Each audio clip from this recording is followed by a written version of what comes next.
औरत का जिस्म इख्तियार करते ही उसने मुझे रोक कर कहा, बाहर मत जाना। और मेरे दिल पर एक खौफ सा तारी हो गया। इंसानी चीख की भयानक आवाज ने मेरी आसाब को हिलाकर रख दिया। ऊपर से एक मुर्दा और जिंदा होकर मर्तबान से निकल कर मेरे सामने आन खड़ी हुई। मैंने बोलना चाहा, लेकिन खौफ के मारे मेरा हल्क खुश्क हो गया और अब भीख वक्त कई इंसानों की चीखों की आवाज़ें बुलंद होने लगी थी और ये आवाज़ें ऐसे लग रहा था जैसे हमारी कोठी की तरफ बढ़ रही हैं। मैं एक रूह हूँ और तुम एक जिंदा इंसान हो, और मैं तो हर किस्म के हालात में अपना बचाव कर सकती हूँ, मगर तुम बाद हालात में अपना बचाव नहीं कर सकते। आज तुम ऐसे ही हालात में फंस गए हो कि जहाँ से अपना बचाव करना तुम्हारी ताकत से बाहर है, लेकिन मैं समझती हूँ कि किसी गैबी ताकत ने तुम्हारी मदद की है और तुम उन खतरनाक और मनहूस गारों से जिंदा बचकर वापस आ गए हो। फिर उसने मेरा हाथ अपने हाथ में ले लिया और बड़े दर्द के साथ कहा, फेरोज, मैं जानती हूं कि तुम हकीकत में शेरवान नहीं हो, मगर तुम्हारा नक्श हूबहू शेरवान का है और मुझे तुम्हारी आवाज में, तुम्हारी आंखों में और तुम्हारे बात करने के अंदाज में शेरवान ही शेरवान नजर आता है। शेरवान मेरा महबूब भी था और मेरा खामन भी। उसने मुझे इतना प्यार दिया था कि मैं उसके प्यार को मरने के बाद भी नहीं भुला सकी। मैं तुम में अपने शेरवान को ही देख रही हूं और नहीं चाहती कि तुम्हें कोई नुकसान पहुंचे। तुम्हें कुछ हो गया तो खुदा जाने फिर मैं तुम्हारी शक्ल भी देख सकूं या ना देख सकूं। रोहनी की आवाज इतनी उदास हो गई और उसे तसल्ली देना मेरा फर्ज बन गया। मैंने कहा कि सुल्ताना, और मैं तुमसे एक बार फिर वादा करता हूं कि आज के बाद तुम्हें मुझसे कभी कोई शिकायत ना होगी। अगर तुम कहोगी तो मैं उस वक्त तक अपने आप को इस कमरे में बंद कर लूंगा और जब तक कि तुम्हारे दुश्मन रघु की बदरू और नतालिया के सेब का काम खत्म नहीं कर लेती। रोहिणी के चेहरे पर तबस्सुम नमूदार हो गया और कहने लगी, ठीक है, और मुझे तुम पर एतबार आ गया और मैं नहीं चाहती कि तुम इस कमरे में बंद रहो। बेशक बाहर निकल कर चल फिरो, लेकिन किसी खतरे वाली जगह पर मत जाओ, और ख्वाह मख्वाह कोई जंगल हो, कोई गार हो, कोई पुरानी हवेली, कोई उजाड़ वीरान खंडर हो या कोई वीरान तारीखी किला। बम्बई में बेशुमार तफरीही जगह हैं, पार्क हैं, रेस्तोरां, और तुम शायद जमशेद के साथ वहां जाकर अपना दिल बहला सकते हो। मैंने कहा कि मैं तुम्हारी हदायत पर पूरा अमल करूंगा, और अब मुझे बताओ कि तुमने दुश्मनों को कहाँ तक की सुरागरसानी की है। क्या कुछ पता चला कि नताली और रघु की बदरू हमारे खिलाफ क्या साजिश कर रही हैं? मुझे काफी हद तक उनकी साजिशों का पता लग चुका है। मैं 2-1 दिन में तुम्हारे पास तुम्हें और ज्यादा मोहताज रहने की हदायत करने आने ही वाली थी, और ये तो मुझे अचानक आना पड़ गया ताकि मैं तुम्हें मना करूं कि आइंदा एलोरा के गारों की किस्म की जगह किसी जगह पर मत जाना। नताली और रघु हमारे खिलाफ क्या साजिश कर रहे हैं? वक्त आने पर मैं तुम्हें खबरदार कर दूंगी, बल्कि मैं खुद तुम्हारी हिफाजत के लिए तुम्हारे पास आ जाऊंगी। अभी मैं तुम्हें सिर्फ यही कहूंगी कि वो मुझे और ख़ास तौर पर तुम्हें अपने कब्जे में करने के लिए बड़े खतरनाक जाल बिछाने की तैयारियां कर रहे हैं। मैंने कहा कि सुल्ताना, कहीं ऐसा ना हो कि वो अपनी खतरनाक साजिशों में कामयाब हो जाएं। जब तक मैं तुम्हारे साथ हूं तुम्हें कुछ नहीं होगा, और मैं ऐन वक्त पर तुम्हें आने वाली मुसीबत से दूर ले जाऊंगी, और बस तुम मेरी हदायत पर अमल करते रहना। वो तो मैं करता रहूंगा। और मैंने उसकी तसल्ली करते हुए कहा। रोहिणी उठ खड़ी हुई और कहने लगी, अब तुम आराम से सो जाओ, मैं फिर आऊंगी, और अब मुझे बिल्कुल नींद नहीं आ रही, तो फिर चलो किसी जगह चलकर थोड़ी सैर करते हैं और मेरी भी तफरीह हो जाएगी। मैंने कहा कि कहाँ जाएंगे? कहीं किसी बाग में, समुंदर के किनारे चलते हैं, और बम्बई में बड़े बड़े बाग हैं। चलो बाल कैशियर गार्डन चलते हैं, और वहां से समुंदर का मंजर रात के वक्त बड़ा खूबसूरत दिखाई देता है। मुझे खुद बाल कैशियर गार्डन बहुत पसंद थे। ये चौपाटी के शुरू में एक बुलंद पहाड़ी पर वाक़या थे और ऊपर से दूर तक समुंदर नजर आता था। रात के वक्त मेरी ड्राइवर की बत्तियों और फ्लैटों की रोशनियां समुंदर में पड़ती तो वो मंजर और ज़्यादा दिलकश हो जाता। फिर मुझे जमशेद का ख्याल आ गया कि वो तो अभी नीचे गैराज में ही है, और मैंने रोहिणी से कहा, मैं नीचे जमशेद को कह देता हूँ कि समुंदर की सैर करने जा रहा हूँ। रोहिणी हंस पड़ी और कहने लगी, वो क्या सोचेगा कि तुम रात के 11 बजे समुंदर पर क्या करने जा रहे हो, और उसको कुछ बताने की जरूरत नहीं, हम यही इस खिड़की से बाहर निकल जाते हैं। میں نے کہا کہ یہ ٹھیک ہے، میں بتی بجھا دیتا ہوں اور دروازے کو اندر سے کنڈی لگی ہوئی ہے اور وہ یہی سمجھے گا کہ میں سو گیا ہوں۔ روہنی نے کہا کہ میرا ہاتھ پکڑ لو، اور میں نے اس کا ہاتھ پکڑ لیا۔ ہاتھ پکڑتے ہی روہنی کے ساتھ ہی میں بھی غائب ہو گیا، اور ہم نے کھڑکی میں سے باہر بڑے آرام سے چھلانگ لگا دی اور نیچے گرنے کی بجائے ہوا میں تیرتے ہوئے اوپر کی طرف بلند ہونے لگے۔ ایک خاص بلندی پر پہنچ کر روہنی مجھے ساتھ لے کر بال کیشیر گارڈن کی سمت پرواز کرنے لگی۔ ہم بال کیشیر گارڈن میں آ کر اتر گئے، اور ایک جگہ جہاں سے نیچے سمندر میں میرین ڈرائیور کی روشنیاں کا جھلملاتا ہوا عکس نظر آ رہا تھا، ہم ایک بینچ پر بیٹھ گئے۔ بڑی خوشگوار ہوا چل رہی تھی، اور وہاں اترنے کے بعد ہم دونوں اپنی انسانی شکلوں میں واپس آ گئے۔ روہنی کہنے لگی کہ 8 سے 300 برس پہلے جس زمانے میں زندہ تھی اور ہماری ریاست جھانسی کے قریب ہوا کرتی تھی، بمبئی کا شہر ایسا نہیں تھا، اور تب یہ ایک ساحلی بستی تھی جہاں سے بصرہ اور ایران سے سمندری جہاز مال لے کر آیا کرتے تھے۔ اس وقت میں تصور بھی نہیں کر سکتی تھی کہ یہ شہر کبھی ایسا بن جائے گا۔ مجھے سمندر دیکھ کر اپنے وطن پاکستان کا سمندر اور کراچی کا روشنیوں والا شہر یاد آ گیا۔ روہنی کہنے لگی کہ پاکستان بھی خوبصورت ملک ہے، اور وہاں کے لوگ بڑے بہادر اور غیرت مند لوگ ہیں، اور یہ ملک اسلام کے نام پر بنا ہے، اور انشاءاللہ اسلام کے ساتھ ہی تا قیامت سلامت رہے گا۔ تم نے ٹھیک کہا، کراچی شہر بھی بڑا خوبصورت ہے، اور خاص طور پر رات کے وقت تو کلفٹن پر اس کی رونقیں دیکھنے والی ہوتی ہیں۔ ہم اس قسم کی چھوٹی چھوٹی معصوم باتیں کرتے رہے، اور ایسی باتیں جن کا بدروحوں اور عصیبوں کی دنیا سے کوئی تعلق نہیں تھا، اور اس سے میرے ذہن کو بھی کافی سکون مل رہا تھا۔ لیکن میری توقع کے خلاف روہنی نے اچانک موضوع بدل کر نتالیہ کاسیب کی باتیں شروع کر دی۔ کہنے لگی، اس دفعہ نتالیہ کاسیب اپنی غلام بدروحوں کی مدد سے تمہیں اپنے قبضے میں کرنے کے لیے جو سازش کر رہا ہے وہ اتنی خفیہ رکھی جا رہی ہے کہ میں کوشش کے باوجود اس کا سراغ لگانے میں کامیاب نہیں ہو سکی۔ میں نے کہا کہ تم تو ایک روح ہو، اور تم تو ان کے درمیان غائب ہو کر جا سکتی ہو۔ روہنی کہنے لگی کہ یہی تو میرے لیے سب سے بڑی مشکل ہے کہ میں ایک ایسی روح ہوں جس پر نتالیہ کاسیب قریب دیکھ کر حملہ کر سکتا ہے۔ مگر سلطانہ، تم تو کہتی تھی کہ کوئی بدروح اور آسیب تمہارے قریب نہیں آ سکتا۔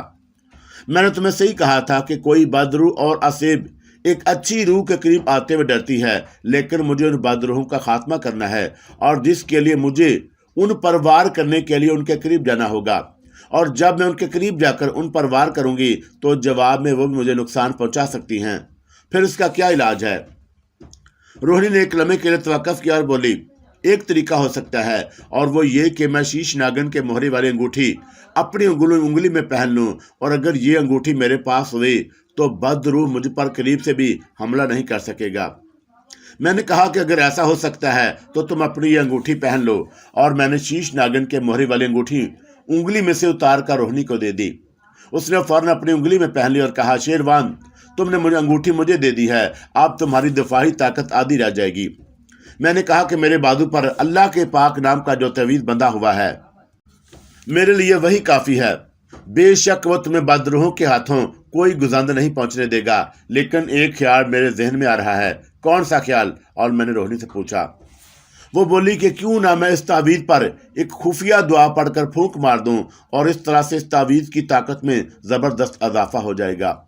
مجھے روہنی کی یہ بات پسند نہ آئی، اور میں نے کہا، نہیں سلطانہ، میرے لیے اللہ کا نام ہی کافی ہے، اور یہی میری حفاظت کرے گا، اور پھر میں اسے کوئی تعویذ نہیں سمجھتا۔ میں سمجھتا ہوں کہ میرے بازو پر اللہ کا پاک نام لکھا ہوا ہے، اور وہی میرا حافظ و مددگار ہے۔ روہنی نے کہا کہ تمہارے ایمان کی پختگی پر مجھے کبھی کبھی رشک آنے لگتا ہے، اور میں خود تمہارے خیالات کی حامی ہوں، لیکن ہمارا واسطہ بری روحوں اور ایک خطرناک آسیب سے ہے۔ ہم مجبور ہیں کہ حالات کے مطابق دفاعی حکمت عملی میں رد و بدل کرتے رہیں، اور خدا نہ کرے کہ تم کسی لمحے غافل ہو جاؤ اور تمہیں غافل پا کر نتالیہ کاسیب تم پر وار کرنے میں کامیاب ہو جائے۔ پھر تم کیا چاہتی ہو؟ اور میں نے روہنی سے سوال کیا۔ میرا خیال ہے کہ مجھے تعویذ پر خفیہ دعا پڑھ کر پھونک مار دینی چاہیے، اور اس سے تمہیں نقصان تو کچھ نہیں ہوگا، لیکن وقت پڑنے پر فائدہ ضرور ہوگا۔ اگر تم سمجھتی ہو کہ ایسا ضروری ہے تو مجھے کیا اعتراض ہو سکتا ہے؟ اور میں نے اپنے دائیں بازو پر سے تعویذ اتار کر روہنی کو دے دیا۔ शीश नागन के मोहरे वाली अंगूठी मैं उसे पहले ही दे चुका था और अब तावीज़ भी उसे दे दिया था और मैं नहता होकर रह गया। लेकिन मुझे ज़रा से भी फिक्र नहीं थी और मेरी मुहाफ़िज़ और खैर ख्वाह रोहिणी मेरे पास बैठी हुई थी और मुझे कोई फिक्र होनी भी नहीं चाहिए थी।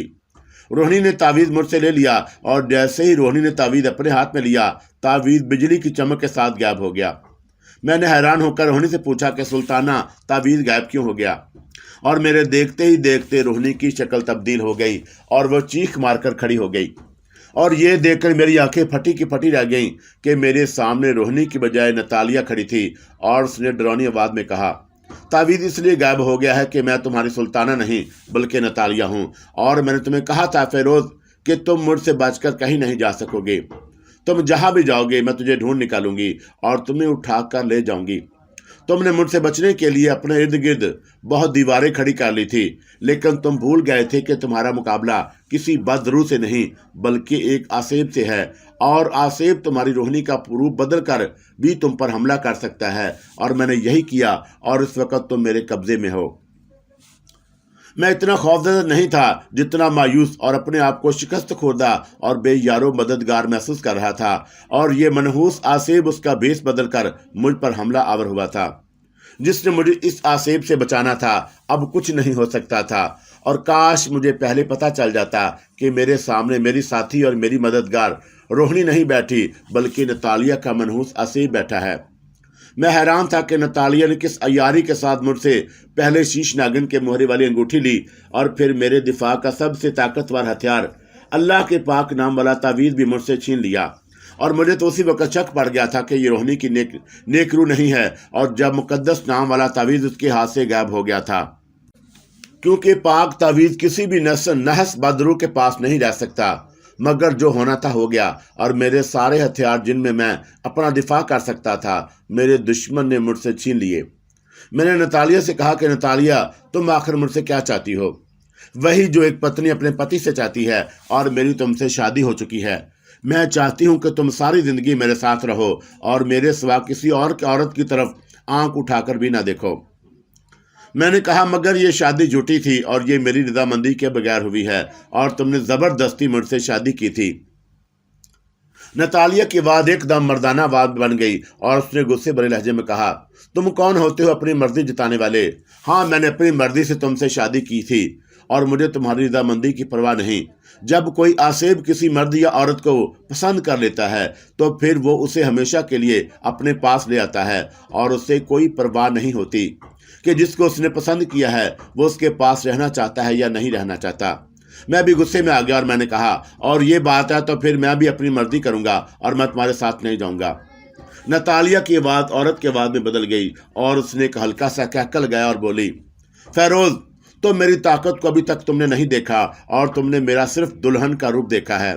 तुमने मुझे आसेब की शक्ल में नहीं देखा, लेकिन मैं अपना आसेबी रूप अभी तुम्हें दिखाऊंगी भी नहीं, क्योंकि तुम एक बेबस इंसान हो और मैं अपने औरत के रूप में ही तुम्हें उठाकर ले जा सकती हूँ। मैंने एक बार फिर गफीली आवाज़ में कहा कि मैं नहीं जाऊंगा और उसके साथ ही वहां से दौड़ पड़ा। मुझे अपने पीछे नतालिया के कहकी की आवाज़ सुनाई दी और रात का वक्त था। बाल कैशियर गार्डन खाली पड़ा था। ये बाग, जैसा कि मैं बयान कर चुका हूँ, पहाड़ी के ऊपर वाक़या है और मैं ढलान पर दरख्तों के नीचे झाड़ियों को फलांगता जितनी तेजी से भाग सकता था भाग रहा था और मेरा ख्याल था कि मैं नतालिया के आसेब से दूर निकल आया हूँ, लेकिन यह मेरा ख्याल खाम था। दौड़ते दौड़ते अचानक मेरे पांव भारी होना शुरू हो गए और फिर मेरी टांगें भी बोझल होना शुरू हो गईं। मेरी रफ्तार अपने आप आहिस्ता हो गई और अब मैं ऐसे दौड़ रहा था जैसे फिल्मों में किसी को स्लो मोशन में दौड़ते हुए दिखाया जाता है। फिर अचानक नतालिया मेरी बाएं जन्म नमदार हुई और वो ना दौड़ रही थी ना चल रही थी और वो ज़मीन से बुलंद होकर मेरे साथ साथ फिजा में तैर रही थी। उसने कहा, फिरोज, इस हालत में तुम कहाँ तक दौड़ोगे? कब तक दौड़ोगे? और थक जाओगे और मैं तुम्हें थकाना नहीं चाहती। नतालिया ने मुझे बाजू से पकड़ लिया और जैसे ही उसका हाथ मेरे बाजू को छुआ मेरा जिस्म सुन्न हो गया और फिर मुझे कोई होश ना रहा कि मैं कहाँ हूँ। जब होश आया तो मैंने देखा कि मैं एक पलंग पर लेटा हुआ हूँ और ये पत्थर की दीवारों वाला कमरा है जिसकी छत के साथ जलती मोमबत्तियों वाला फानूस रोशन है। सामने दीवार पर किसी इंसान की खोपड़ी लगी हुई है और कमरे के कोनों में अंधेरा है। ना कोई खिड़की और ना रोशनदान। کوئی دروازہ بھی دکھائی نہیں دیتا تھا اور میں نے محسوس کیا کہ میرے جسم کی نارمل توانائی واپس آ چکی ہے اور میں پلنگ پر اٹھ کر بیٹھ گیا۔ کمرے کا ایک بار پھر جائزہ لیا اور بڑا پر اسرار ماحول تھا۔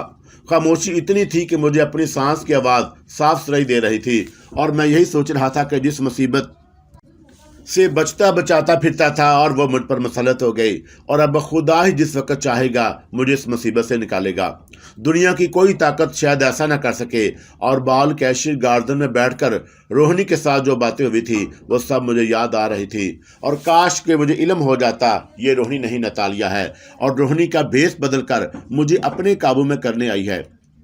مجھے اصلی روہنی یعنی سلطانہ کا خیال آنے لگا، اور خدا جانے کہ وہ کہاں ہوگی، اور جب واپس جمشید کے فلیٹ پر آئے گی تو مجھے وہاں نہ پا کر کیا سوچے گی؟ میں کہاں چلا گیا ہوں؟ کیا اسے پتہ لگ سکے گا کہ مجھے نتالیہ کا سیب اغوا کر کے لے گیا ہے؟ شاید اسے پتہ چل جائے اور شاید اسے پتہ نہ لگے۔ اگر اسے معلوم ہی نہ ہو سکا کہ نتالیہ کے سیب نے مجھے کس جگہ قید کر رکھا ہے تو پھر میرا کیا ہوگا، اور میں یہاں سے کیسے فرار ہو سکوں گا؟ مجھے ایسے لگ رہا تھا کہ کسی بہت بڑی قبر میں بند کر دیا گیا ہے، اور جس کے باہر نکلنے کے لیے کوئی دروازہ ہے، نہ روشن دان اور نہ ہی کوئی کھڑکی۔ اتنے میں سامنے دیوار میں پھیکی سی روشنی ہوئی، اور میں نے نتالیہ کو دیوار میں سے نکل کر اپنی طرف آتے دیکھا، اور وہ پلنگ پر میرے پاس آ کر بیٹھ گئی۔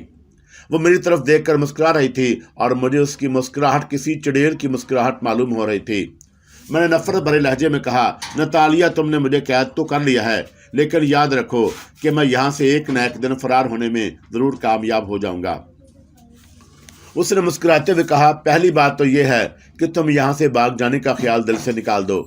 تم کچھ بھی کر لو گے، میری قید سے آزاد نہ ہو سکو گے، اور تمہاری روہنی بھی اگر چاہے گی تو تمہاری مدد کو نہیں پہنچ سکے گی۔ اب تو وہ بدروح بھی نہیں رہی، اور اب تو اس کے پاپ جڑ گئے ہیں اور وہ ایک نیک آتما بن گئی ہے، اور اچھی روحیں، نیک آتمائیں بدروحوں اور اسیبوں کی دنیا میں کبھی داخل نہیں ہوتی، اور وہ چاہے بھی تو ایسا نہیں کر سکتی۔ میں نے کہا کہ روہنی نہ صحیح، لیکن میرا خدا تو میرے ساتھ ہے، اور وہ ضرور مجھے اس عذاب سے نکال دے گا۔ نتالیہ کہنے لگی کہ مجھے نہیں امید کہ اب تمہارا خدا بھی تمہاری کوئی مدد کرے، کیونکہ تمہارے پاپ، تمہارے گناہ تمہارے ساتھ لگے ہوئے ہیں، اور تم ایک کمزور اور گناہ گار انسان ہو سکتا ہے کہ تمہیں تمہاری کسی گناہ کی سزا مل رہی ہو۔ میں نے کہا کہ خدا میرے گناہ ضرور معاف کر دے گا، اور میں نے تمہارے ساتھ کوئی برائی نہیں کی، کوئی گناہ نہیں کیا۔ نتالیہ کی مسکراہٹ ایک دم غائب ہو گئی، اور اس نے تلخ لہجے میں کہا، کیا تم نے روہنی کے ساتھ مل کر میری کھوپڑی کو زمین کے اندر سے نکال کر اسے ٹکڑے ٹکڑے کر کے مجھے قتل کرنے کی کوشش نہیں کی؟ اور اس وقت تم مجھ سے بچ گئے تھے اس لیے کہ تمہارے ہاتھ میں شیش ناگن کے مہرے والی انگوٹھی تھی، اور تمہارے بازو پر وہ تعویذ بندھا ہوا تھا جس نے تمہیں بچا لیا۔ مگر اب تمہارے پاس ان دونوں چیزوں میں سے ایک بھی نہیں، اور اب تم میرے رحم و کرم پر ہو، اور یہ تمہاری خوش قسمتی ہے کہ میں تمہیں پسند کرتی ہوں۔ اگر تمہیں پسند نہ کرتی ہوتی تو اس وقت میں تمہارا خون پی کر تمہارے جسم کے ٹکڑے کر کے کھا چکی ہوتی۔ نتالیہ کی آواز غضبناک ہو کر مردانہ آواز میں تبدیل ہو گئی، اور وہ کہہ رہی تھی کہ یاد رکھو، اگر تم یہاں سے بھاگنے کا خیال بھی دل میں لائے تو میری محبت نفرت میں بدل جائے گی، اور بالکل اسی طرح جس طرح میری آواز بدل کر آصیب کی آواز بن گئی ہے۔ اور اگر مجھے تم سے نفرت ہو گئی، جو کسی وقت بھی ہو سکتی ہے، تو تم زندہ نہیں رہو گے۔ حقیقت یہ ہے کہ میں ڈر گیا، اور یہ تو نتالیہ کی آواز بدل کر مردانہ آصیب کی آواز ہو گئی تھی، اور دوسری اس آواز میں بڑی دہشت تھی، اور اس نے مجھے میرا خون پی جانے اور میرے جسم کے ٹکڑے کر کے کھا جانے کی دھمکی بھی دی تھی، اور وہ بڑی آسانی سے ایسا کر سکتی تھی۔ مجھے اس کے بارے میں علم تھا کہ اس کا تعلق جب وہ زندہ تھی تو افریقہ کے ایک آدم خور قبیلے سے تھا، اور اس نے اپنی زندگی میں نہ جانے کتنے بے گناہ انسانوں کو ہڑپ کیا تھا، ان کا خون پی کر انہیں موت کی نیند سلا دیا تھا، اور شاید یہی وجہ تھی کہ مرنے کے بعد اس کی روح نے ایک آصیب کی شکل اختیار کر لی، اور جو ایک روح کا سب سے کم تر عذاب والا درجہ بیان کیا جاتا ہے۔ میں نے فیصلہ کر لیا کہ نتالیہ کے ساتھ مجھے محبت و پیار سے ہی رہنا چاہیے، تاکہ محبت و پیار سے ہی یہ سراغ لگا سکوں کہ وہاں سے فرار ہونے کی کیا سبیل ہو سکتی ہے۔ پہلے بھی میں نے اس حکمت عملی پر عمل کیا تھا، اور انڈیا سے اسے ہنی مون منانے بہانے پاکستان کے شہر راولپنڈی لے گیا تھا، اور پھر وہاں سے فرار ہو گیا تھا۔ اب بھی مجھے اسی حکمت عملی سے کام لینا چاہیے، اور میں نے سر جھکا لیا۔ یہ ظاہر کیا کہ جیسے میں نے ہتھیار ڈال دیے ہیں، اور میں نے سر اٹھا کر نتالیہ کی طرف دیکھا اور کہا، نتالیہ، آخر میں ایک زندہ انسان ہوں، اور کسی ایسی عورت کے ساتھ ساری زندگی کیسے گزار سکتا ہوں جس کے ساتھ مجھے محبت نہ ہو؟ میرا تیر ٹھیک نشانے پر جا کر لگا اور نتالیہ مسکرانے لگی۔ اس کی آواز بھی عورت کی آواز میں تبدیل ہو گئی اور اس نے کہا، فیروز، تم مجھ سے محبت کیوں نہیں کرتے؟ کیا میں خوبصورت نہیں؟ کیا میں تم سے محبت نہیں کرتی؟ اور پھر یہ بھی تو سوچو کہ میں ہمیشہ جوان رہوں گی، اور مجھے نہ بڑھاپا آئے گا اور نہ موت آئے گی، اور تمہیں اور کیا چاہیے؟ لیکن میں تو بوڑھا ہو جاؤں گا اور ایک دن مجھے موت بھی آ جائے گی، پھر تم کیا کرو گی؟ نتالیہ نے کہا کہ میں تمہیں بوڑھا نہیں ہونے دوں گی اور تمہیں موت سے بھی بچا لوں گی، اور یہ میرا تم سے وعدہ ہے۔ میں جانتا تھا کہ وہ ایسا نہیں کر سکتی، اور ایسا کرنے کا اس کے پاس کوئی اختیار نہیں، اور موت تو برحق ہے، اور جس وقت میرا وقت پورا ہو جائے گا تو وہ ضرور آئے گی۔ لیکن میں خاص حکمت عملی پر چل رہا تھا، اور میں نے اسے کہا، اگر ایسی بات ہو سکتی ہے تو پھر مجھے اور کیا چاہیے، اور پھر تو میں تو ضرور تم سے محبت کرنے لگوں گا۔ میں نے دیکھا کہ نتالیہ کے چہرے پر ایک عجیب دلکشی سی آ گئی۔ عورت آسیب ہو یا چڑیل، محبت شاید اس کی سب سے بڑی کمزوری ہوتی ہے، اور میں نے نتالیہ کو اسی کمزوری سے فائدہ اٹھانے کا فیصلہ کر لیا۔ اس نے میرا ہاتھ اپنے ہاتھ میں لے کر چوم لیا، اور اس کے ہونٹ ٹھنڈے تھے۔ مجھے ایسے لگا جیسے کسی نے میرے ہاتھ پر برف کی ڈلی رکھ دی ہو۔ میں جلدی سے ہاتھ پیچھے کھینچنا چاہتا تھا، مگر میں نے ایسا نہ کیا، اور دل پر جبر کر کے کہا، نتالیہ، کیا سچ تم مجھ سے اتنا ہی پیار کرتی ہو؟ تم میرے پیار کا اندازہ نہیں لگا سکتے، اور ہم جب کسی انسان سے پیار کرتی ہیں تو ہماری پیاس اس انسان کی موت کے بعد بھی ختم نہیں ہوتی، اور ہم اس کی موت کے بعد بھی اسے اپنے پاس لے آتی ہیں۔ میں نے اپنے دل ہی دل میں کہا کہ خدا نہ کرے کہ کبھی ایسا ہو، اور اوپر سے کہا کہ نتالیہ، میں جھوٹ نہیں بولوں گا، اور اب مجھے تم سے اتنا پیار نہیں ہوا جتنا تمہیں مجھ سے ہے، لیکن اگر ہو گیا تو میں اپنے آپ کو دنیا کا خوش قسمت ترین انسان سمجھوں گا، کیونکہ میرا پیار موت کے بعد بھی زندہ رہے گا۔ یہ سن کر نتالیہ کا چہرہ خوشی سے کھل اٹھا، اور اس نے بے اختیار ہو کر میرا ہاتھ ایک بار پھر چوم لیا، اور میرا ہاتھ ایک بار پھر یخ ٹھنڈا ہو گیا۔ میں نے نتالیہ سے پوچھا کہ نتالیہ، یہ بتاؤ کہ یہ کون سی جگہ ہے جہاں تم مجھے اپنے ساتھ لائی ہو، اور کیا میں تمہارے ساتھ ساری زندگی اسی بند کمرے میں گزار دوں گا؟ نتالیہ نے بڑی لگاوٹ کے ساتھ کہا کہ جب تم مجھ سے دل سے محبت کرنے لگو گے تو پھر تم یہاں سے باہر نکل کر اس دنیا کی سیر کر سکو گے جہاں میں تمہیں لے کر آئی ہوں۔ ابھی میرے ساتھ آؤ، کم از کم میں تمہیں یہ ضرور دکھانا چاہتی ہوں کہ میں نے تمہیں کس جگہ رکھا ہوا ہے، آؤ۔ اس نے میرا ہاتھ پکڑ لیا، اور ہم دونوں پلنگ پر سے اتر کر سامنے والی دیوار کی طرف بڑھے۔ میں نے کہا، سامنے تو دیوار ہے، اور میں دیوار میں سے کیسے گزروں گا؟ تمہارا ہاتھ میرے ہاتھ میں ہے، اور تم میرے ساتھ ہی دیوار میں سے گزر جاؤ گے۔ اور ایسا ہی ہوا، اور میں نتالیہ کے ساتھ ہی دیوار میں سے گزر گیا، اور دیوار کی دوسری طرف آیا تو دیکھا کہ سامنے ایک تنگ زینہ ہے جو اوپر کو جاتا ہے، اور نتالیہ مجھے ساتھ لے کر زینہ چڑھنے لگی۔ زینہ ختم ہوا تو سامنے پھر ایک دیوار آ گئی، اور وہ میرا ہاتھ تھام کر اس دیوار میں سے بھی نکل گئی۔ اب میں نے دیکھا کہ میں ایک شکستہ چبوترے کے پاس کھڑا ہوں، جس کے اوپر درمیان میں قبر بنی ہوئی ہے، اور قبر پتھروں کو جوڑ کر بنائی گئی ہے۔ اس کے سرہانے کی جانب قبر کے اندر سے درخت کی ایک سوکھی ہوئی ٹہنی باہر نکلی ہوئی ہے، اور ٹہنی کے اوپر ایک انسانی کھوپڑی ٹنگی ہوئی ہے۔ اور یہ دیکھ کر مجھ پر خوف سا طاری ہو گیا۔ اس کا مطلب تھا کہ میں کسی قبر کے اندر قید کر دیا گیا ہوں، اور میں نے نتالیہ سے پوچھا، یہ کس کی قبر ہے؟ نتالیہ نے مسکراتے ہوئے کہا کہ یہ تمہاری قبر ہے۔ اور یہ سن کر میرا اوپر کا سانس اوپر اور نیچے کا سانس نیچے رہ گیا۔ اس منحوس چڑیل نے یہ کیا کہہ دیا، اور کیا واقعی یہ میری قبر تھی؟ مگر میں تو ابھی زندہ تھا۔ مگر نتالیہ، میں تو ابھی زندہ ہوں، اور پھر میری قبر کہاں سے آ گئی؟ اگر تم نے اس بار مجھ سے بھاگنے کی کوشش کی تو میں تمہارا خون پینے اور تمہارے جسم کے ٹکڑوں کا گوشت کھا جانے کے بعد تمہاری ہڈیوں کو اسی جگہ دفن کر دوں گی، اور پھر یہی تمہاری قبر بن جائے گی۔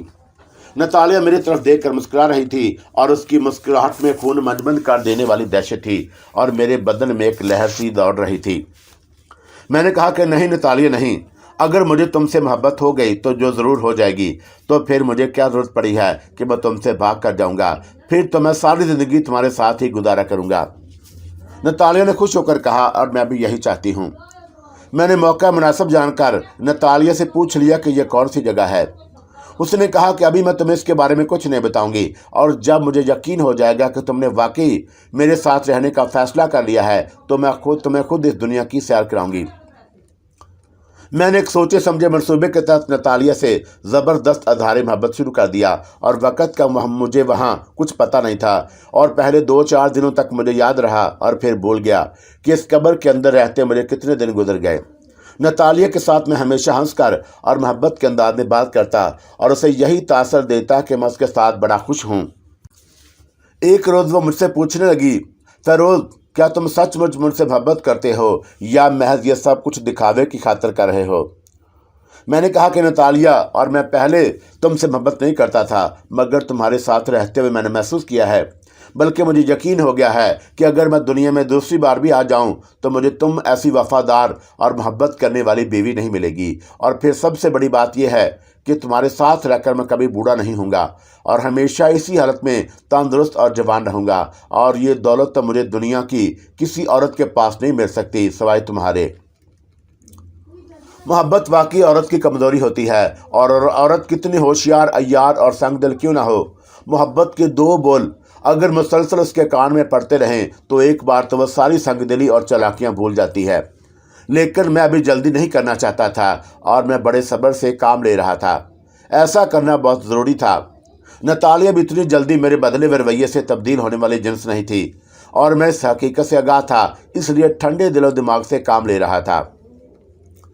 میرا خیال ہے کہ مجھے اس قبر نما کوٹری میں رہتے ہوئے شاید 1.5-2 مہینے گزر گئے ہوں گے، اور ایک روز نتالیہ نے خود ہی کہا، فیروز، چلو میں تمہیں باہر کی سیر کرا لاؤں، اور میں اس کے منہ سے یہی جملہ سننے کو ترس رہا تھا، اور پھر بھی میں نے بڑے اشتیاق کو ذرا سا بھی ظاہر نہ ہونے دیا، اور الٹا کہہ دیا، نہیں نتالیہ، اب میرا جی یہاں بڑا لگ گیا ہے اور یہاں سے باہر نکلنے کو ذرا جی نہیں چاہتا۔ وہ میرے پاس بیٹھی ہوئی تھی اور کہنے لگی، میں جانتی ہوں کہ تمہارا یہاں سے نکلنے کو جی نہیں چاہتا، ورنہ تم خود مجھ سے اس خواہش کا اظہار کرتے، لیکن آج میرا بھی دل اپنے دنیا کی سیر کرنے کو چاہتا ہے، اس لیے میں تمہیں بھی ساتھ لے جانا چاہتی ہوں۔ اور اس وقت میں نے کہہ دیا، تم کہتی ہو تو میں چلتا ہوں۔ نتالیہ نے میرا ہاتھ پکڑ لیا اور ہم دیوار میں سے گزر کر اس بند قبر کے اندر سے باہر آ گئے، اور وہ جگہ کسی گھنے جنگل کے درمیان واقع تھی۔ ارد گرد اونچے اونچے گنجان درخت ہی درخت تھے، اور درمیان میں گول دائرے کی شکل میں کچھ زمین خالی تھی، جہاں نتالیہ نے میرے قبر از وقت قبر بنا کر مجھے اس کے نیچے کوٹری میں قید کر رکھا تھا، اور اس نے میرا ہاتھ بڑی محبت سے پکڑا ہوا تھا۔ اس طرح نہیں پکڑا ہوا تھا کہ جس طرح پولیس کسی مجرم کا ہاتھ پکڑ کر اسے لے جاتی ہے، اور ہم دونوں انسانی شکل و صورت میں چل رہے تھے۔ اونچے گھنے درختوں کے درمیان ایک چھوٹا سا راستہ بنا ہوا تھا جس پر ہلکا ہلکا اندھیرا چھا رہا تھا، اور ہم اس راستے پر سے گزرتے ہوئے ایک کھلے میدان میں آ گئے جہاں جنگلی جھاڑیوں اور گھاس اگی ہوئی تھی۔ میدان کے آخری کنارے پر ایک بہت بڑی اور اونچی دیوار کھڑی تھی، اور یہ کسی قلعے کی دیوار لگتی تھی۔ میں نے نتالیہ سے پوچھا کہ کیا آگے کوئی قلعہ ہے اور جس کی یہ دیوار ہے؟ یہ اس قلعے کی دیوار ہے جس کے اندر ہم اس وقت موجود ہیں، اور یہاں سے کوئی بھی اس دیوار کو پار کر کے دوسری طرف نہیں جا سکتا، اور اس دیوار پر میرے غلام بد روحیں 24 گھنٹے پہرا دیتی ہیں۔ مگر یہاں تو مجھے سوائے اپنے اور کوئی انسان نظر نہیں آیا، اور پھر یہاں سے بھاگ کر کون جائے گا؟ یہاں بھی ایک مخلوق رہتی ہے جو میرے قبضے میں ہے اور اسے تم نہیں دیکھ سکتے۔ اور میں نے پوچھا کہ اس دیوار کے پار کیا ہے؟ نتالیہ نے کہا کہ میں تمہیں یہ نہیں بتا سکتی، آؤ واپس چلتے ہیں، اور میں اس کے ساتھ گھنے پر اسرار اور خاموش جنگل کے تنگ و تریک راستے میں سے ہوتا ہوا واپس اپنی قبر نما کوٹری میں آ گیا۔ عجیب بات یہ ہے کہ اس کوٹری میں اس اسیبی عورت نتالیہ کے ساتھ رہتے ہوئے نہ تو مجھے بھوک لگتی تھی اور نہ پیاس، اور نہ میں کچھ کھاتا تھا اور نہ پیتا تھا، اور مجھے کسی قسم کی کمزوری بھی محسوس نہیں ہوئی تھی۔ 3-4 دن کے بعد نتالیہ مجھے وہاں سے نکال کر پیچھے درختوں کے جھنڈ میں لے جاتی، اور جہاں درختوں کی جھکی ہوئی شاخوں کے درمیان ایک چھوٹا سا تالاب تھا، اور وہاں میں نہاتا اور نہانے کے بعد نتالیہ کے ساتھ ہی اپنی کوٹری بلکہ جیل میں آ کر بند ہو جاتا تھا۔ نتالیہ پر میں اپنے رویے سے یہی ظاہر کر رہا تھا کہ میں وہاں بڑا خوش اور مطمئن ہوں، اور ایک بار میں نے اسے کہا، نتالیہ، یقین کرو کہ میرا دل واپس اپنی دنیا میں جانے کو بالکل نہیں چاہتا، اور دنیا میں تو میرے ساتھ کئی غم و فکر لگے رہتے تھے، کھانے پینے کا فکر، یہ فکر کہ بیمار نہ پڑ جاؤں، اور روپے پیسے کا فکر، اور یہاں مجھے کوئی فکر نہیں، اور یہاں میں نہ کبھی بیمار ہوا ہوں اور نہ کبھی معمولی سا سر درد ہی ہوا ہے۔ یہ جگہ تمہیں زمین پر اور کہیں نہیں ملے گی، لیکن ایک بات بتاؤ، کیا تم دل میں اب بھی میرے دشمن روحنی کو یاد کرتے ہو؟ خواہ نتالیہ ایک چڑیل ہی صحیح مگر عورت تھی، اور حسد کا جذبہ اس کے اندر بھی موجود تھا۔ میں نے نفی میں سر ہلاتے ہوئے کہا کہ یقین کرو نتالیہ کہ تم نے مجھے اتنی محبت، اتنا پیار دیا ہے کہ میرے دل میں روہنی کا کبھی خیال بھی نہیں آیا۔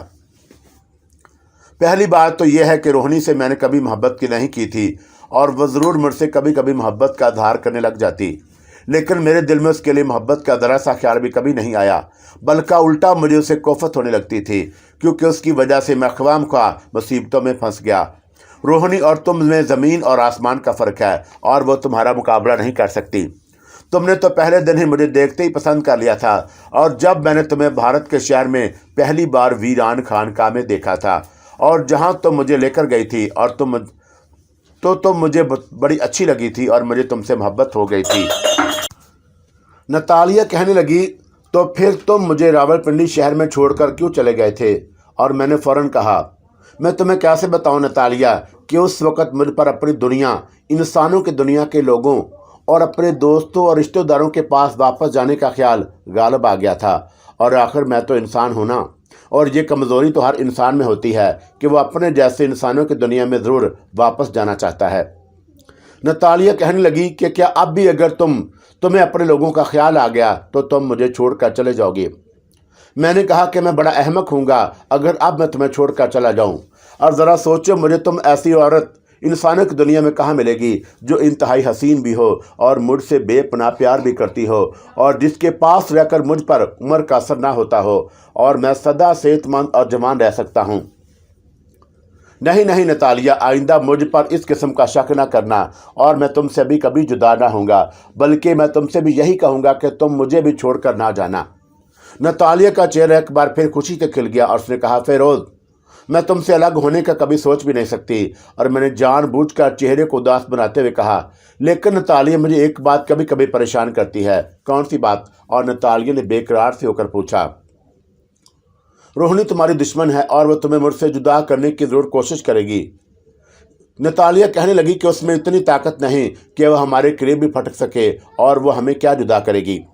میں نے کہا، لیکن اس نے تمہاری کھوپڑی کا راز کہیں سے معلوم کر لیا ہے، اور وہ جان گئی ہے کہ اگر کسی طرح تمہاری کھوپڑی تلاش کر کے اس کو توڑ دیا جائے تو تمہاری موت واقع ہو سکتی ہے۔ نتالیہ نے ہلکا سا کہکہ لگایا اور کہنے لگی، وہ بڑی بے وقوف ہے، اور اس کو کہیں سے میری کھوپڑی کا راز ضرور معلوم ہو گیا تھا، اور اس نے میری کھوپڑی کو توڑنے کی کوشش بھی کی تھی، لیکن اب ایسا نہیں ہو سکتا، اور میں نے اپنی کھوپڑی کو ایک ایسی خفیہ جگہ پر چھپا کر رکھا ہوا ہے جہاں روہنی 1000 سال تک بھی کوشش کرتی رہے تو نہیں پہنچ سکتی۔ میں نے نتالیہ سے بالکل نہ پوچھا کہ وہ کون سی خفیہ جگہ ہے۔ مجھے معلوم تھا کہ اگر میں نے پوچھا تو اسے مجھ پر شک ہو سکتا ہے، اور آخر میں کس لیے پوچھ رہا ہوں؟ اور میں نے کہا، بس اب میری تسلی ہو گئی۔ اب مجھے یقین ہو گیا ہے کہ روہنی ہم دونوں کو جدا کرنے میں کبھی کامیاب نہیں ہو سکے گی۔ مجھے ابھی تک یہ معلوم نہیں ہو سکا تھا کہ نتالیہ نے شیش ناگن کے مہرے والی انگوٹھی مجھ سے چھین کر کہاں چھپا کر رکھی ہوئی ہے، اور یہ انگوٹھی اس کی کسی بھی انگلی میں بھی مجھے نظر نہیں آئی تھی۔ اس وقت مجھے موقع تھا، اور میں نے کہا، لیکن اگر روہنی کسی طریقے سے شیش ناگن کے مہرے والی انگوٹھی تمہارے قبضے سے اڑا کر لے گئی تو پھر وہ تمہارا جادو اس پر نہیں چل سکے گا، اور شیش ناگن کے مہرے والی انگوٹھی کو ڈھال بنا کر روہنی تم پر کاری وار کر سکے گی۔ نتالیہ کے چہرے پر کرختی سی آ گئی، اور ایک دم اس کی آنکھیں سرخ ہو گئی، اور اس کی آواز بھی بدلی گئی۔ وہ بڑی ڈرونی اور مردانہ آواز میں بولی، روہنی میں اتنی طاقت نہیں کہ میرے قبضے سے شیش ناگن کی انگوٹھی اٹھا کر لے جا سکے، اور اگر اس دفعہ اس نے ایسا کرنے کی کوشش کی تو میں اسے لاوا اگلتے جوالا مکھی میں جھونک دوں گی۔ وہ پگھلا ہوا پتھر بن کر اس دنیا سے ہمیشہ ہمیشہ کے لیے غائب ہو جائے گی۔ اور میں نے یہ پوچھنے کی بالکل جرات نہ کی کہ اس نے شیش ناگن کے مہرے والی انگوٹھی کون سی خفیہ جگہ پر چھپا کر رکھی ہے، اور میں نے صرف اتنا ہی کہا کہ نتالیہ، روہنی کو ختم کرنے میں تمہارے ساتھ ہوں، اور میں یہ ہرگز گوارا نہیں کر سکتا کہ وہ تمہیں مجھ سے جدا کر دے۔ محبت کے یہ الفاظ سن کر نتالیہ کا چہرہ اور آواز اپنی اصلی حالت میں واپس آ گئے، اور اس کے چہرے پر پہلے جیسی دلکشی چھا گئی۔ اس نے میرا ہاتھ تھام لیا اور بولی، تم کیوں فکر کرتے ہو فیروز؟ اور جب میں نے تمہیں کہہ دیا ہے کہ ہم دونوں کو دنیا کی کوئی طاقت جدا نہیں کر سکے گی، تو بس سمجھ لو کہ ہم رہتی دنیا تک ایک دوسرے کے ساتھ رہیں گے۔ میں نے فوراً جواب دیا، بس نتالیہ، اب ہمیشہ کے لیے میں مطمئن ہو گیا ہوں، اور اب میں کبھی ایسی پریشانی کی بات زبان پر نہیں لاؤں گا۔ نتالیہ نے محبت کے جذبے سے مغلوب ہو کر میرا ہاتھ چوم لیا، اور میرا ہاتھ برف کی طرح ٹھنڈا ہو گیا۔ इस तरह वहाँ कब्रनुमा कोठरी में रहते हुए कुछ और वक़्त गुजर गया, और ये 1 महीना भी हो सकता है और 1 साल भी, और वक़्त का मुझे कोई अंदाज़ा नहीं था। इस दौरान मैंने अपने रवैये से यह साबित कर दिया था कि मैं दुनिया में अगर किसी से मोहब्बत करता हूँ तो वह सिर्फ़ और सिर्फ नतालिया ही है, और उससे भी मेरी मोहब्बत का यकीन हो गया था। चुनांचे अब वो मुझे कभी कभी अपने साथ बाहर जंगल की सैर को ले जाती, और उसके साथ जंगल और किले के बुलंद और मजबूत दीवार के आसपास फिरते हुए मैं एक एक चीज़ को बड़े गौर से देखता और उन्हें अपने ज़हन में नक्श कर लेता कि कोई पता नहीं कि कब मुझे यहाँ से फरार होना पड़ जाए। मैंने दिल में फ़ैसला कर लिया था कि अब मैं ज़्यादा दिन वहाँ नहीं रहूँगा, और वो वक़्त आन पहुँचा था जब मुझे वहाँ से फरार होने की कोशिश करनी होगी। एक दिन नतालिया मुझे किले की दीवार के अंदर मैदान के मशरक़ की जानब एक पुराने खंडर के करीब ले गई, और ये खंडर किसी कदीम मंदिर का खंडर लगता था। दीवारें शिकस्ता हो रही थी और मंदिर का दरवाज़ा गैप था, और जंगली घास ने अंदर जाने वाले रास्ते को आधे से ज़्यादा छुपा रखा था। उस खंडर के करीब से गुजरते हुए नतालिया रुक गई और फिर उसकी तरफ इशारा किया और कहने लगी, ये 1000 साल पुराना मंदिर है, और किसी ज़माने में यहाँ आदमखोरों के देवता की पूजा होती थी, और एक मुद्दत से ये मंदिर वीरान पड़ा है। मैंने कहा कि क्या अब यहाँ कोई बदरू भी नहीं रहती? नतालिया ने मुस्कुराते हुए कहा, नहीं, कोई बदरू नहीं रहती, लेकिन एक तुम्हारी दुनिया का इंसान ज़रूर रहता है। ये इंसान यहाँ क्या कर रहा है? और मैंने ताज्जुब से पूछा। नतालिया ने कहा कि ये मेरी गुलाम बदरूहों का शिकार है, और बदरूहें हर महीने जिंदा इंसानों की दुनिया से एक इंसान को पकड़ कर ले आती हैं, और उसे 1 महीने तक यहाँ कैद में रखकर उसे खूब खिला पिलाकर सेहतमंद करती हैं, और फिर एक रात उसका गला काट कर पहले बारी बारी उसका खून पी लेती हैं, और उसके बाद उसका गोश्त नोच कर खा जाती हैं। बदरूहें ये इंसान को ही इंसानों की दुनिया से शिकार करके लाई हैं। और मैंने कहा, लेकिन इस खंडर का तो कोई दरवाज़ा भी नहीं, और फिर कैदी इंसान निकल कर भाग क्यों नहीं जाता? नतालिया ने कहा कि उसे अंदर बांध कर रखा हुआ है, और फिर वो भागकर जाएगा भी कहाँ? इस किले की 4 दीवारी के बाहर और अंदर बदरूहों का पहरा है, और वो तो फौरन पकड़ा जाएगा।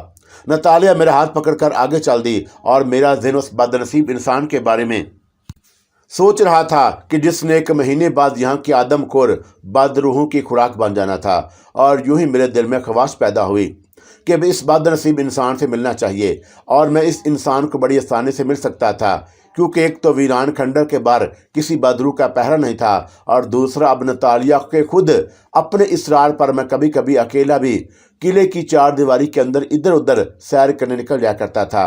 और मैं भी यही चाहता था कि बाहर निकल कर जायजा लूँ कि वहाँ से फरार होना मुमकिन भी है या नहीं। जब मुझे नतालिया ने बताया कि कोठरी में एक जिंदा इंसान कैद है, और जिसको 1 माह के बाद कत्ल करके बदरूहें खा जाएंगी, तो मैंने उसे मिलने का फैसला कर लिया, ताकि मालूम करूं कि यह आदमी कौन है, और अगर इस जंगली इलाके का हुआ तो उसे ज़रूर उस जगह के असरार और रमूज का इल्म होगा, और ख़ुद भी वहाँ से फरार होने के लिए बेताब होगा, और उससे मिलकर मेरे फरार का भी कोई रास्ता निकल सकता था। मैं नतालिया की मौजूदगी में उस आदमी से मिलने का ख़तरा मोल नहीं ले सकता था। नतालिया हफ्ते में 1-2 दिन के लिए कहीं चले जा करती, और मैं उसके जाने का इंतज़ार करने लगा। आखिर मुझे मौका मिल ही गया, और नतालिया कहने लगी, मैं अपने कबीले के सरदार से मिलने जा रही हूँ, और मुझे 2 दिन लग जाएंगे, और तुम्हारा बाहर चलने फिरने को दिल चाहे तो यहाँ से ज़्यादा दूर ना जाना। मैंने कहा कि नतालिया, तुम्हारे बगैर तो मेरा बाहर टहलने को भी जी नहीं करता। नहीं, बाहर निकल कर टहल लिया करना, नतालिया ने कहा, और मैं ज़्यादा से ज़्यादा 2 दिनों के बाद आ जाऊँगी।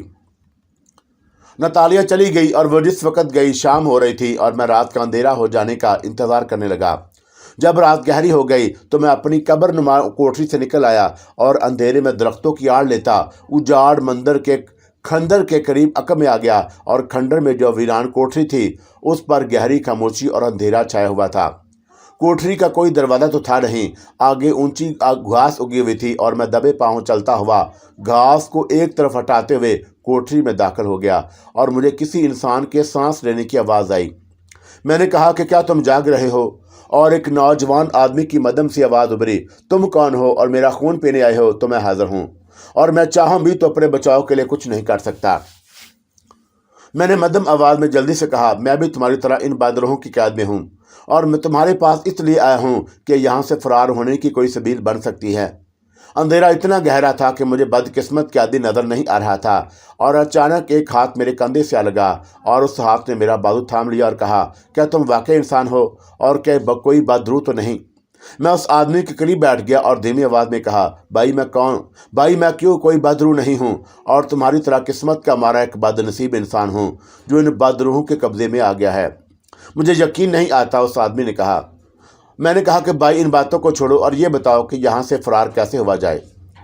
वो बोला कि अगर तुम मेरा साथ दो तो हम यहाँ से निकल सकते हैं। मैं तुम्हारे साथ हूँ और ये बताओ कि ये बदरूहें तुम्हें कहाँ से पकड़ कर ले आई हैं। उसने कहा कि बस मेरी बदकिस्मती कि मैं उनके हाथ आ गया और मेरा नाम शिकाला है। यहाँ से बहुत दूर हमारा कबीला जंगल में रहता है और मेरा बाप कबीले का सरदार है। मैंने कहा कि शिकाला, बाकी बातें बाद में हो जाएंगी, जल्दी से बताओ कि हम यहाँ से फरार कैसे हो सकते हैं। शिकाला कहने लगा कि यहाँ चारों तरफ किले की ऊंची फसील है और उस फसील पर बदरूहों का पहरा है। अगर हमने इस तरह वहाँ से दीवार फांदने की कोशिश की तो बदरूहें हमें पकड़ लेंगी और मेरे साथ तुम्हें भी अपना तारने वाला बनाने के लिए कैद में डाल देंगी। मैंने पूछा कि क्या कोई ऐसा तरीका नहीं कि हम जान बचाकर यहाँ से फरार हो सकें। शिकाला अंधेरे में मेरे पास बैठा हुआ था और मुझे अंधेरे में उसका धुंधला सा हयोला नजर आने लगा। वो नौजवान था और उसने जिस्म पर सिर्फ एक निकर सी पहन रखी थी। कहने लगा कि इन बदरूहों की सरदारनी एक असीबी औरत है और उसका नाम नतालिया है। अगर हम उस असीबी औरत के सर के कुछ बाल मिल जाएं तो हम आसानी से फरार हो सकते हैं और हमें कोई देख भी नहीं सकेगा।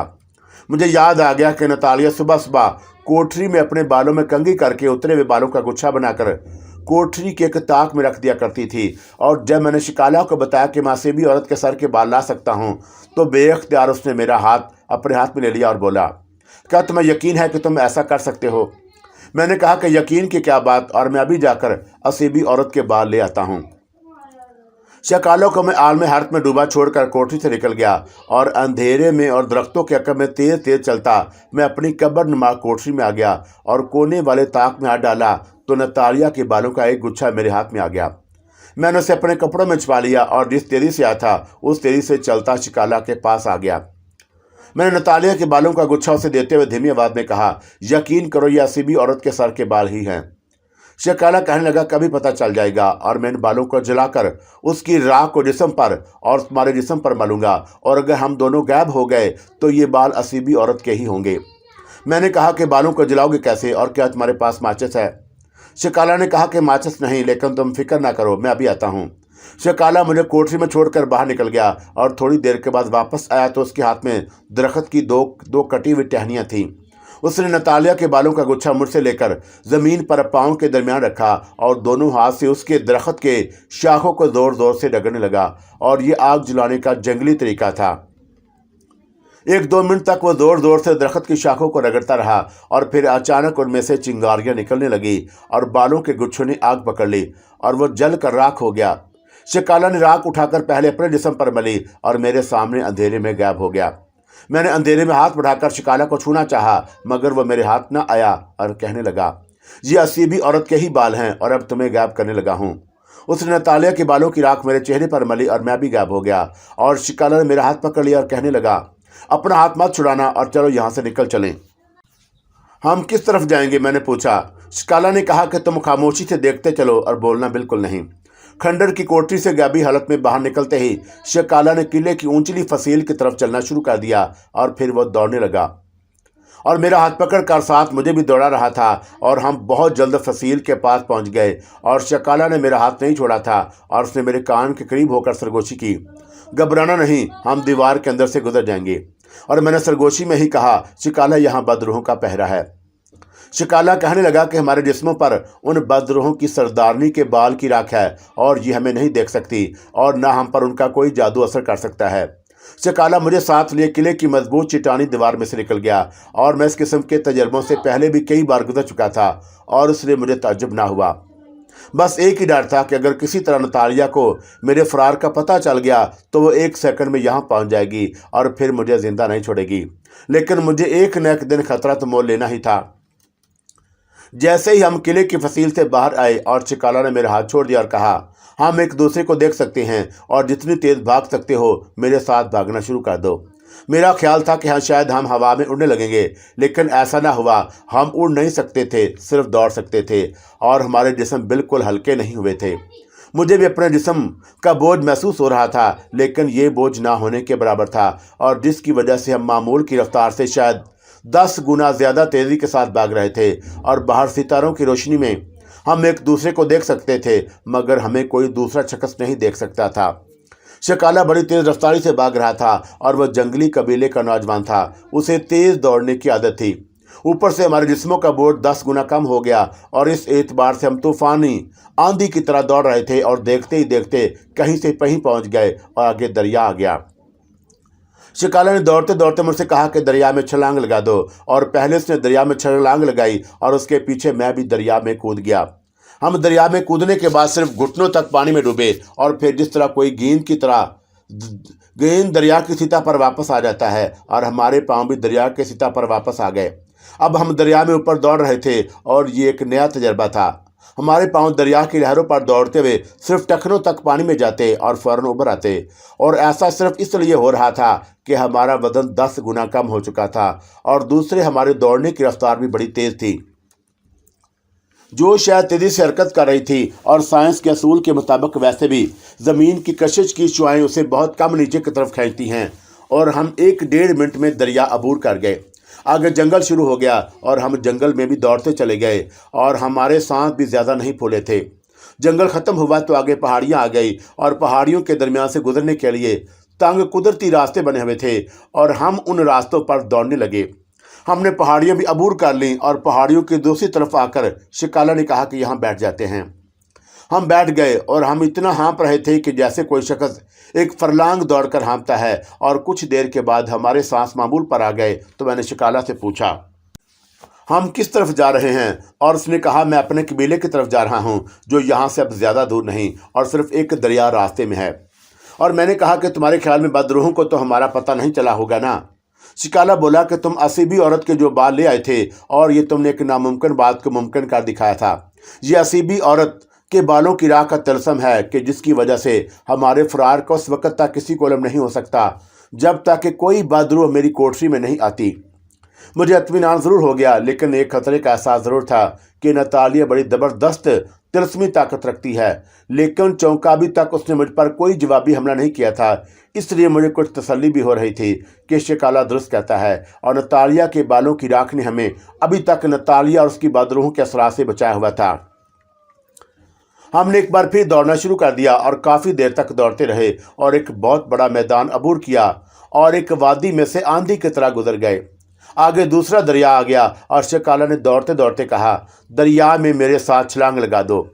हमने दरिया में छलांगें लगा दी और दरिया की सतह पर दूसरे किनारे की तरफ किसी तेज़ लहर से भी ज़्यादा रफ्तार के साथ दौड़ने लगे और 2 मिनट में हमने वो दरिया भी अबूर कर लिया। दरिया के दूसरे किनारे पर एक ऊंचा नीचा पथरीला मैदान था और हम दौड़ते चले गए और ये मैदान भी पार कर गए। उस मैदान की दूसरी तरफ फिर एक जंगल आ गया और ये जंगल इतना घना था कि हम उसके अंदर दौड़ नहीं सकते थे और हम चलने लगे।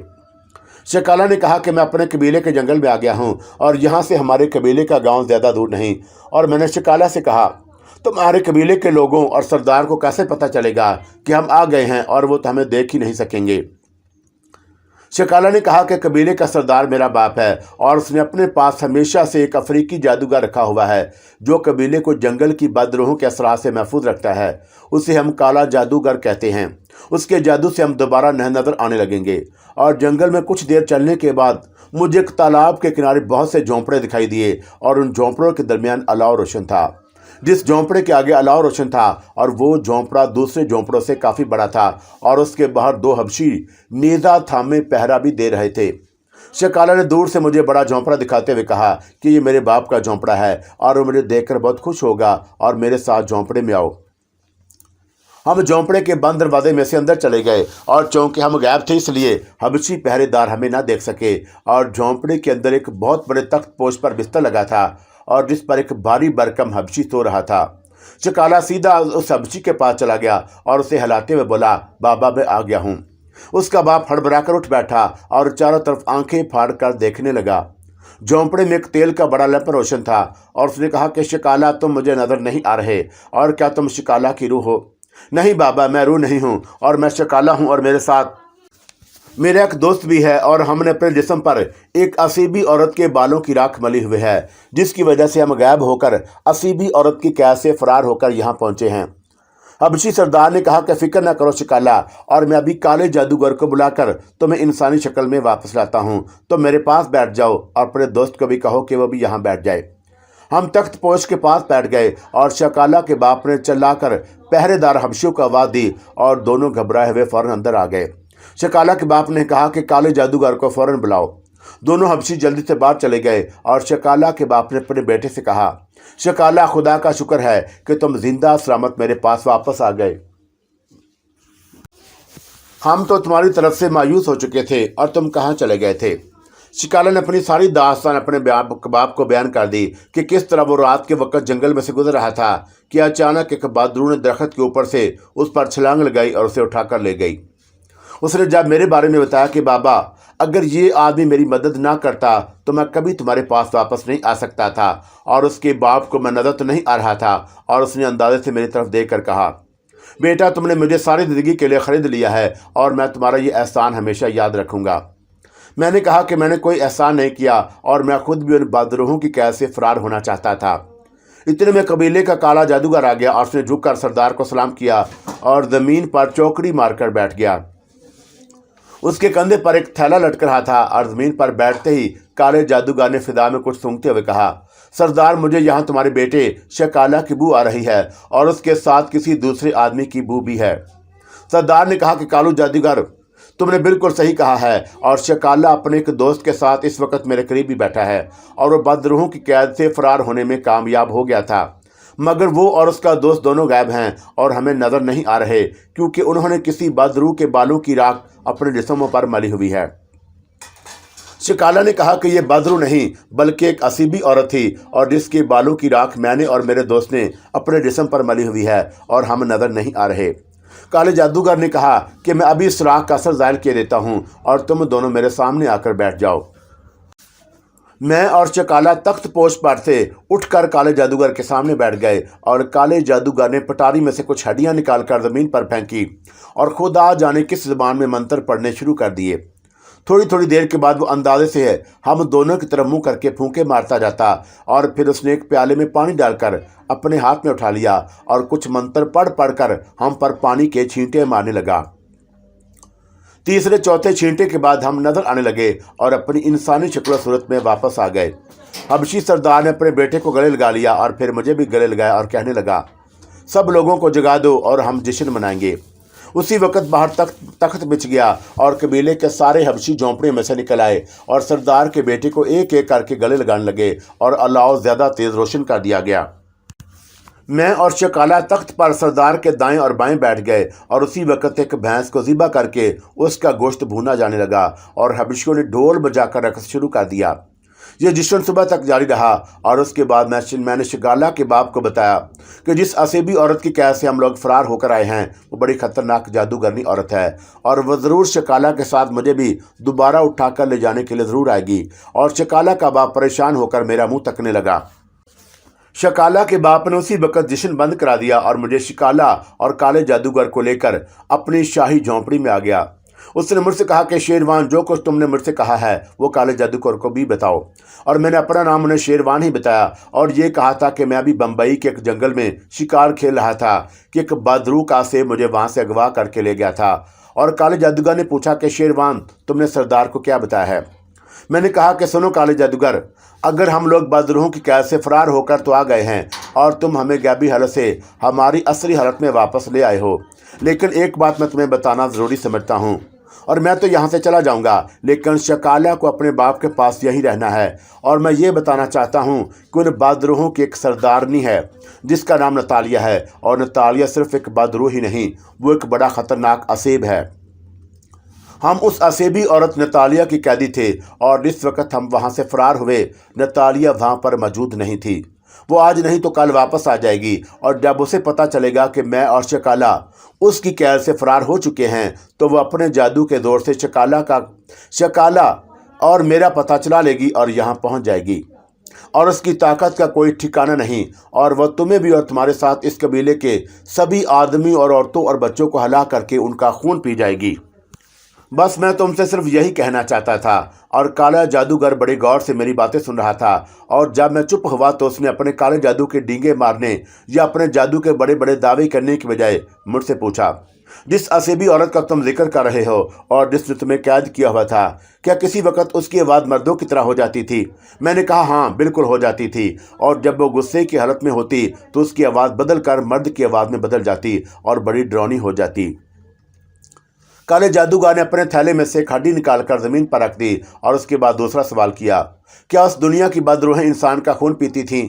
मैंने कहा, हाँ खून भी पीती थीं और मुर्दा लाशों का गोश्त भी खा जाती थीं। काले जादूगर ने थैले में से दूसरी इंसानी हड्डी निकालकर जमीन पर रख दी और फिर से मुझसे पूछा, क्या ये बदरूहें रात के अंधेरे में चमगादड़ें भी बन जाती थीं? मैंने कहा, हाँ ज़रूर बन जाती होंगी। और मैंने रात के वक्त अपने इर्द गिर्द चमगादड़ों के गोते लगाने के शराटे और उनकी बारीक सीटियों की आवाज़ें अक्सर सुनी थी। काले जादूगर ने कहा कि वो चमगादड़ें बदरूहें ही थीं, और उसने थैले में से एक और हड्डी निकाल कर रख दी और फिर शिकाला के बाप की तरफ मुखातब होकर बोला, सरदार ये बड़ी खूनी बदरूहें हैं और उनकी ताकत पाताल की रूहों से भी बढ़कर है। सरदार ने परेशान लहजे में पूछा, तो क्या वह मेरे बेटे को दोबारा अगवा करके भी ले जा सकती हैं? काले जादूगर ने कहा कि ऐसा हो सकता है, क्योंकि उन बदरूहों को 1000 मील से अपने दुश्मन और अपने कैदी की बू आ जाती है और वो उसकी बू का पीछा करती करती उसको जाकर दबोच लेती हैं, चाहे वो उसे 10,000 मील के फासले पर ही क्यों ना हो। शिकाला और उसका बाप ये सुनकर बहुत बहुत ज़्यादा घबरा गए और सरदार ने कहा कि तुम भी बहुत बड़े जादूगर हो, और क्या तुम उन बदरूहों का कोई तोड़ नहीं कर सकते? मैं खामोशी से काले जादूगर की तरफ देख रहा था और सोच रहा था कि यह बेचारा उन बदरूहों और ख़ास तौर पर नतालिया कैसेब का भला क्या मुकाबला कर सकेगा। काले जादूगर ने कहा कि सरदार, इन बदरूहों और उनकी सरदारनी असेबी औरत का जादू मुर्दा बदरूहों का जादू है, क्योंकि वह सब मर चुकी हैं, और मेरा काला जादू जिंदा जादू है। मैं उसके जादुओं का ऐसा तोड़ करूंगा कि कोई बदरू और असेब तुम्हारे बेटे शिगाला को हाथ भी नहीं लगा सकेगा। मैंने सोचा कि यह यूं ही डींगे मारने लगा है और यह सरदार के बेटे शिगाला को बदरूहों से नहीं बचा सकेगा, और उसके साथ भी मैं भी मारा जाऊंगा। और इसलिए मेरे लिए यही बेहतर है कि मैं दिन निकलते ही सरदार से इजाज़त लेकर यहाँ से फरार हो जाऊं, क्योंकि कोई पता नहीं कि कब और किस वक्त नतालिया कासेब अचानक मुझे आकर दबोच ले, और इस दफ़ा उसने मुझे अपने कब्जे में किया तो फिर वो वही करेगी जो उसने एक बार मुझसे कहा था। उसने कहा था कि फिरोज़, अगर इस दफ़ा तुमने मुझे धोखा दिया और मुझे छोड़कर भाग गए तो मैं तुम्हें किसी न किसी वक्त ज़रूर पकड़ कर वापस ले आऊँगी, और फिर मैं तुम्हें हलाक करके तुम एक बदरू बनाकर अपना गुलाम बना लूँगी। और एक बार तुम मेरी बदरू का गुलाम बन गए तो फिर जब तक ये दुनिया कायम है तुम मेरे साथ ही रहोगे। मैं ये सोचकर डर गया कि अगर ऐसा हो गया तो मैं क़यामत तक उस मनहूस औरत की कैद से आज़ाद न हो सकूँगा। और मैं ये सोच कर परेशान हो रहा था कि काले जादूगर ने जो 3 इंसानी हड्डियाँ थैले में से निकालकर बाहर रखी थीं और उनके गिर्द लकड़ी से एक दायरा खींच दिया और कुछ पढ़ कर उन पर फूंके मारने लगा। और देखते ही देखते तीनों हड्डियाँ, जो बड़ी बड़ी छोटी छोटी थी, एक जगह पर हरकत करने लगीं। कभी वो आगे जाती और कभी ज़रा पीछे आ जाती, और फिर वो दायरे की शक्ल में एक दूसरे के पीछे चलने लगती। काला जादूगर तेज आवाज़ में मंत्र पढ़ कर उन पर फूंके जा रहा था, और थोड़ी देर के बाद तीनों हड्डियाँ रुक गईं। काले जादूगर ने एक मंत्र पढ़कर उन पर जोर से फूंक मारी तो तीनों हड्डियां जमीन से 1 फुट बुलंद होकर हवा में लटक गईं, और काले जादूगर ने एक एक करके फिजा में ही हाथ बढ़ाकर उन्हें पकड़ा और जल्दी से अपने थैले में डाल दिया।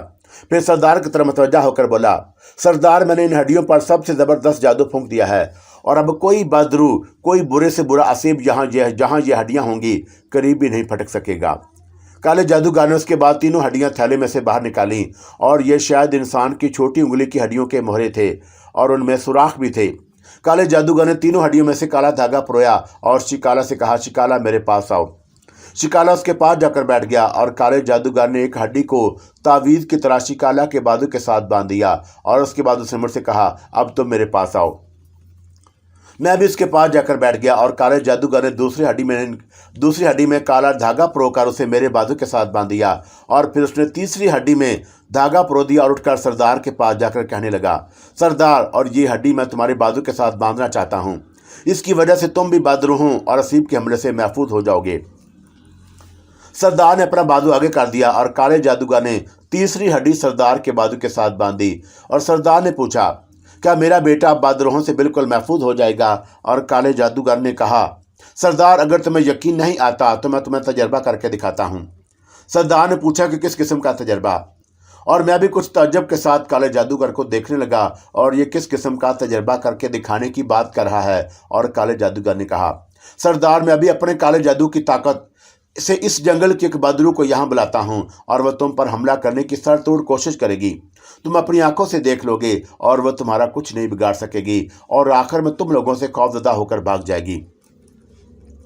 मुझे काले जादूगर की बात पर यकीन ना आया और सरदार ने भी शक का इजहार किया और कहा, अगर इस बदरू ने हमें कोई नुकसान पहुंचाया तो इसके जिम्मेदार कौन होगा? काले जादूगर ने कहा कि उसका यही इलाज है कि तुम तलवार देकर अपने गुलाम को मेरे पास खड़ा कर दो और वो उसे हुक्म दो कि अगर बदरू के हाथ तुम तीनों में से किसी को भी नुकसान पहुंचा तो तुम्हारा गुलाम ये तलवार मारकर मेरा सर तन से जुदा कर दे। सरदार ने कहा कि मुझे मंजूर है और तुम बदरू को बुलाने की तैयारी करो। काले जादूगर ने मुझे शकाला और उसके बाप को झोंपड़े में जो तख्त पोश था उसके दरमियान में बिठा दिया और खुद कोने में बैठकर मंत्र पढ़ना शुरू कर दिए। सरदार ने अपने खास बॉडीगार्ड हबशी गुलाम को अंदर बुलाया और उसके हाथ में एक अपनी तलवार देकर कहा, काले जादूगर के पास खड़े हो जाओ और जिस वक्त मैं तुम्हें हुक्म दूं तलवार से उसकी गर्दन उड़ा देना। हबशी गुलाम ने कहा कि जो हुक्म सरदार, और वो नंगी तलवार लेकर जादूगर के पीछे खड़ा हो गया।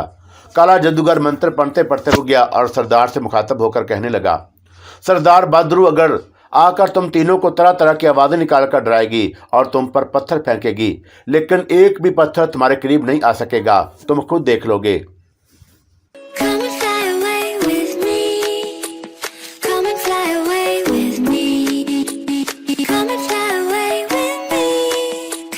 Come and fly away